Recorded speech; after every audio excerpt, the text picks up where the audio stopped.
celebrate a man who literally is an ambassador for Memphis, Tennessee, going all over the world, to South Africa, to the West Coast, everywhere, bringing the most incredible talent. We can't just call Kirk a jazz musician. That's not enough. We just can't say he's R&B. We just can't say he's gospel. Kirk defies all genres. That's right. He is so talented. We could not have a better ambassador for Memphis, Tennessee. Right?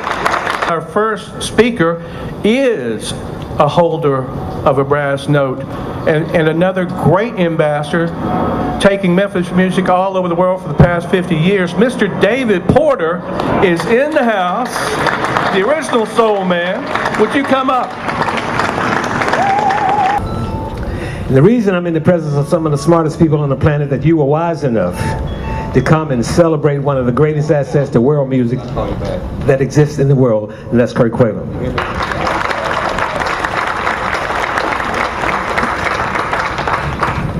You have in Memphis, Tennessee, I'd like to say one of the things that make Memphis, Memphis, but takes it even beyond that. Because not only do you have the opportunity, when you do get the chance, to recognize his greatness, but he spreads his love and energy around to all of those who have aspirations to be in the music business in this city. Ladies and gentlemen, it is truly an honor for me to be here celebrating Kirk Whalum. Beale Street is only better because his name will be imprinted in that street. It's only better because of that. Kirk, I know you know that Memphis loves you. These people are showing that to you. And I know the world of music loves you. Thank you so much for being a part of the history of this city.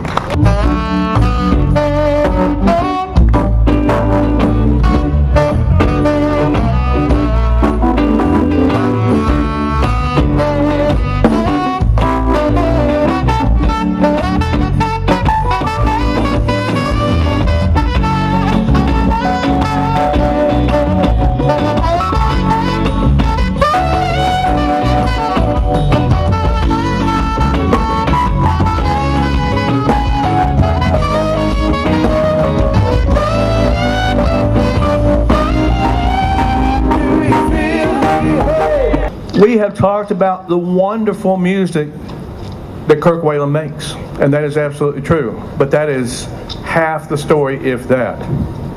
Kirk and I met in seminary, Memphis Theological Seminary, and he's living it. He doesn't just talk it, he lives it. Right. He's a volunteer at Manor House. Right. He is embodying the gospel in such a way that everybody can learn from that. And I think music is a great vehicle. I say I've known Kirk for about 10 years. He was a student of mine at Memphis Theological Seminary. He came there, he wanted to integrate his faith with his music. And he needed to do a master's thesis. So we worked together on that, and he did really all the work. I just sort of supervised. And that's where the gospel of jazz came from. Right. So probably the most unique master's thesis in the history of the world. I want to say a little bit about Kirk. The Holy Spirit moves through his lungs and shapes his notes. Come on. Yes, it does. And people are invited to go deeper into their lives and find a meaning that calls us out of ourselves and into relationship with God and each other and God's creation. Yes, Lord. I think this is why Kirk Whalum is not only a very fine saxophone player who travels around the world entertaining people, this is also why he's the barber at Manor House. That's right. Hallelujah. He doesn't cut my hair, but he cuts a lot of people's hair, and they're happy no matter how it turns out. He also, as he's cutting hair, what he's doing is he's finding the divine in the dignity of those guests. My Lord. And he shares with them the music that he plays in the background. He's got his little DVD player playing there with the music. And more importantly, he shares his very self with the people who come there. So Kirk, I am delighted that you're going to have a note on Beale Street because that's going to reflect not only your commitment to the music, but also to the people of the streets. And may you continue to find how they converge in the sacred. My Lord.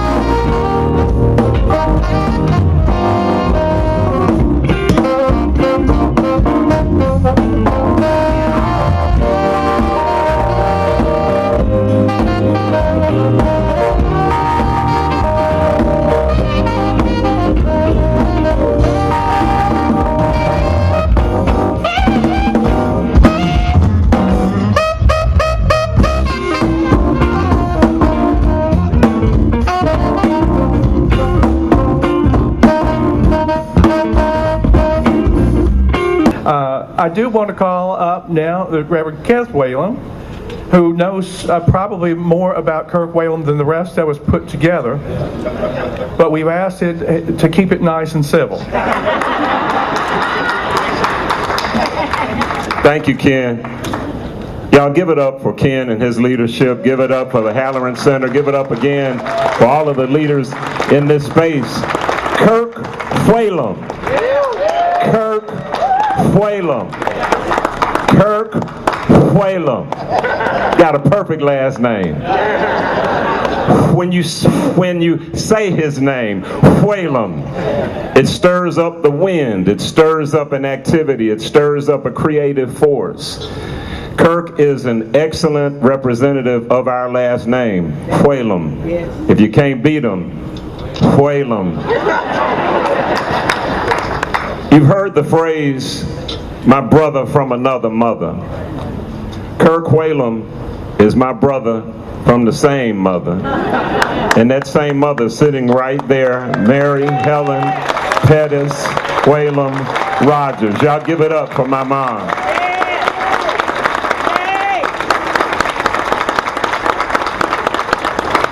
Ken told me to keep it short, and I'm going to do that.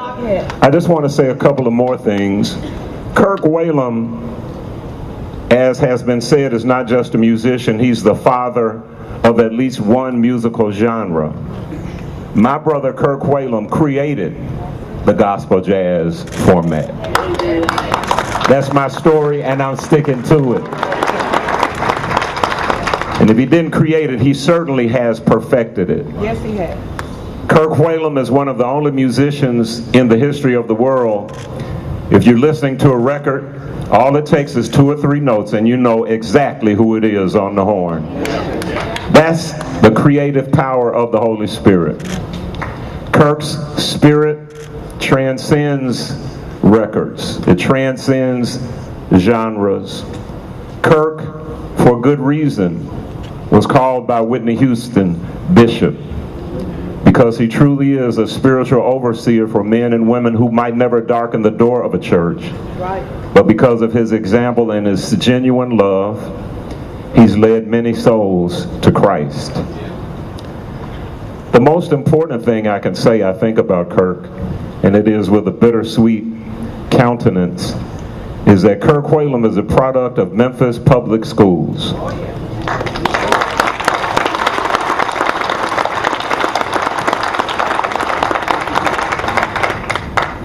Melrose High School.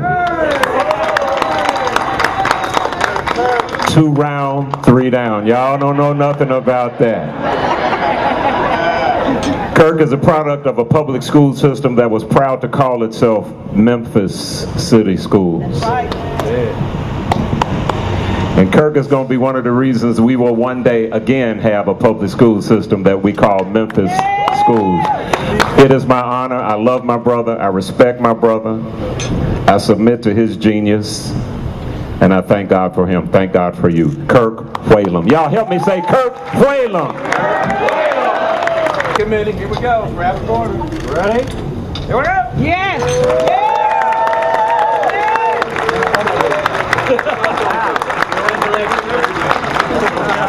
Hey man, God bless you. Good to see you. Good to see you. Oh, okay, thank you.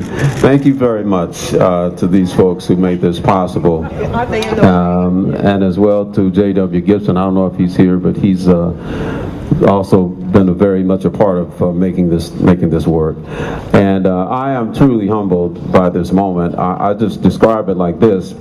When you're on your way somewhere, right, and you kind of have a singleness of focus, and you're trying your best, in my case, to be really, really good saxophone player, so, John, you know what I'm talking about. It's like somebody say, oh man, you're great, you don't have to practice. I'm like, well, maybe not, but I'm gonna practice anyway, because I really am chasing after that. I want to, I put, like Sonny Rollins put it, when he finally was 87 and he couldn't play anymore, he got depressed, and he went into a deep depression, but he got out of it. And when they interviewed him, they said, Sonny, what is it that made you depressed? Is it because you can't play for the people anymore who love you so much? Is it because you can't hang with the cats, your fellow musicians? He said, no, it's because I couldn't practice anymore. My Lord.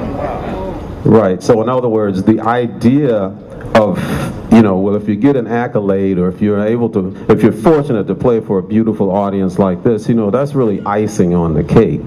Really, the cake is about you having the privilege of doing what it is you do and pursuing it day by day by day.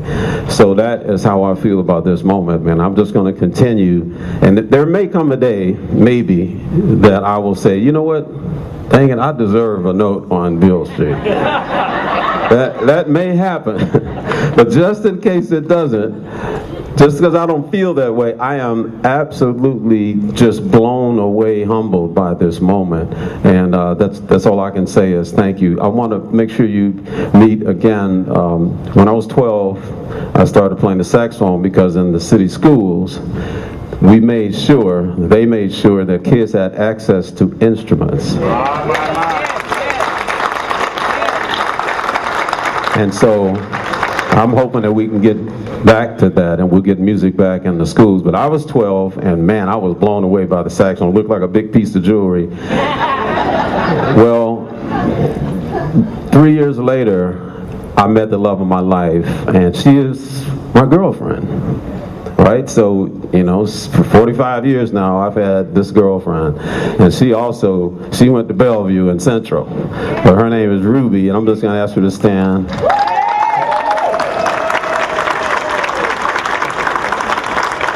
If there's anything good about me, doing anything good, it's because of her. So I'll just put that out there. And her mom actually was my original girlfriend, but she was forced. She allowed me to date. I'm kidding. That's her mom. That's Ethel right there. That's Ethel Payne. And her beautiful sister Glo, who has been my supporter from day one. Okay, it's not my sister. It's my wife's sister. But when I was 16, my mom made sure that I didn't just have any old saxophone. I had the very best, and it was brand new. And it would be easy for me to slough over that, but I happen to know that it came at a sacrifice. So, Mom, what do you think? You bought that horn. I mean, and here we are. Look at this. That's Helen. You already met her. Thank you, Mom. And my stepdad, Ormer, has been just my rock, for the life. My dad wanted to be with God in 07. And this guy stepped right in. And man, I thank you. I'm so grateful for your wisdom. So that's it. All my comments. My best friend Gary Gowan has got some folks up here who are going to help me play, and we're going to play some music. Thank you. Oh, we do have a series starting here. Don't forget, October 7th, Cafe Kirk. All right. We're going to move this note off the stage to one side in case you want to get some pictures. Let's get some pictures. All right. And then you're going to have a concert. Yes, sir.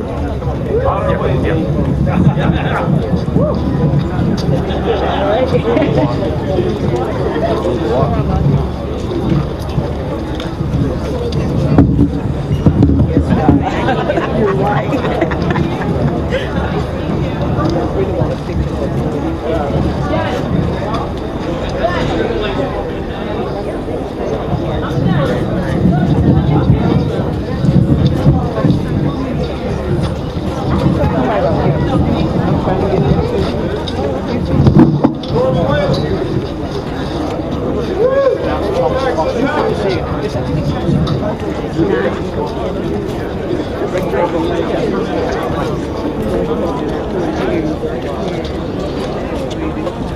Thank you.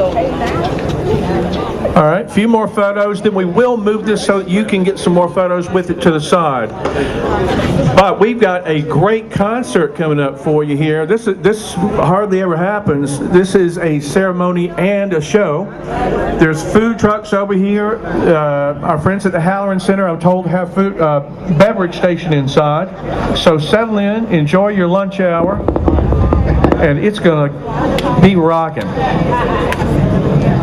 There's JW. Thank you, JW. Ms. Hardy.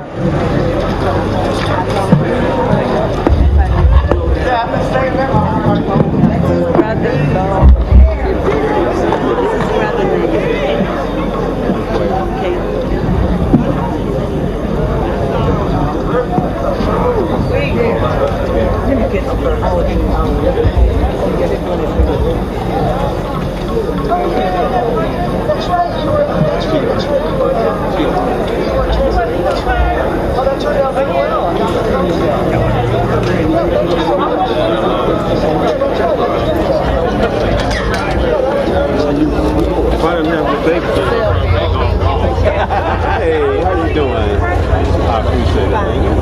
Thank you, sir. Thank you for coming over and talking with us. It is my pleasure. Congratulations. Thank you very much. So you got it? Okay. All right. Now look at you right now.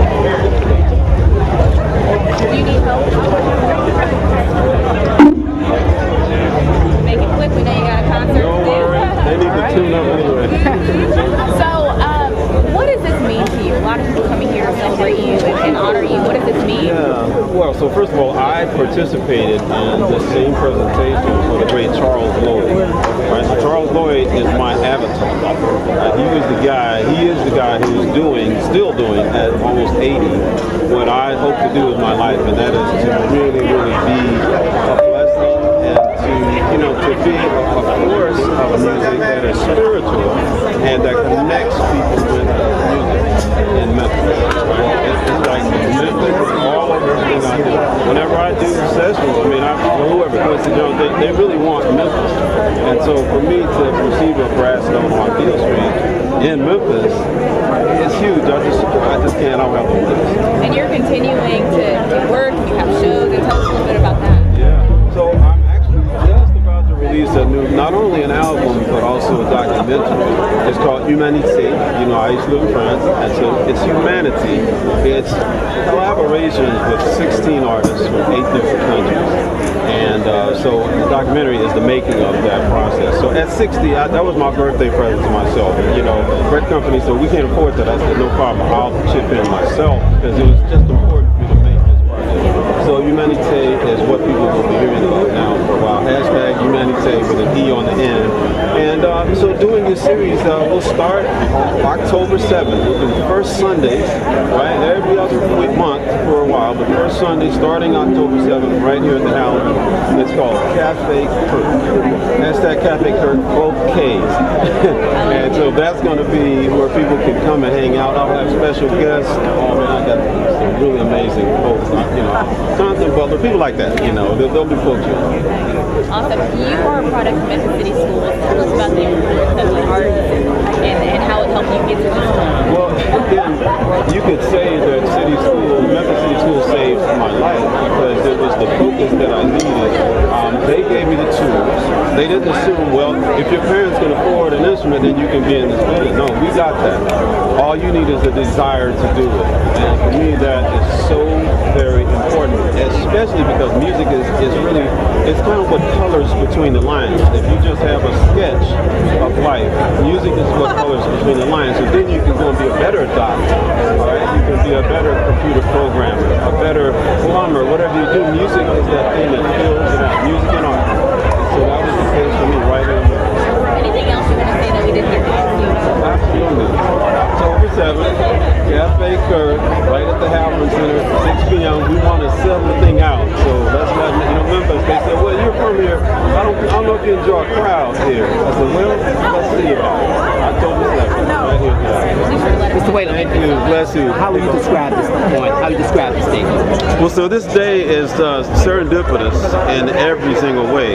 You know, it's serendipitous because, you know, I feel like I'm on a journey and I'm not anywhere close to being at the destination, right? So you feel like in a day like this, it's after you've reached the destination. But for me, it happened as I was on the way, you know. So as an artist, you know, you try to, there's a balance between like really appreciating what's happening, but at the same time being humble enough to know that, man, there's a lot of people who do what I do better than I do it, right? But it's awesome, you know. For me, I'm connecting with the great people who are on that street. Oh, B.B. King, I mean, David Porter, you know, Charles Lloyd is my avatar. I mean, so for me, I already felt like I was a part of them, you know, and they're part of me. But now I get to walk, I walk over my note and I walk over theirs at the same time. And you are inspiring youngsters as well, correct? Oh man, I'm hoping that I can inspire these kids, especially at the Stax Music Academy, Visible Music College. I mean, I want to inspire them to pursue excellence. Don't just say, well, I want to be successful or I want to get paid. Those things can go away, but the thing that doesn't go away is you pursuing excellence, and you're better today than you were yesterday. I want to inspire them to do that. You have that back.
Thank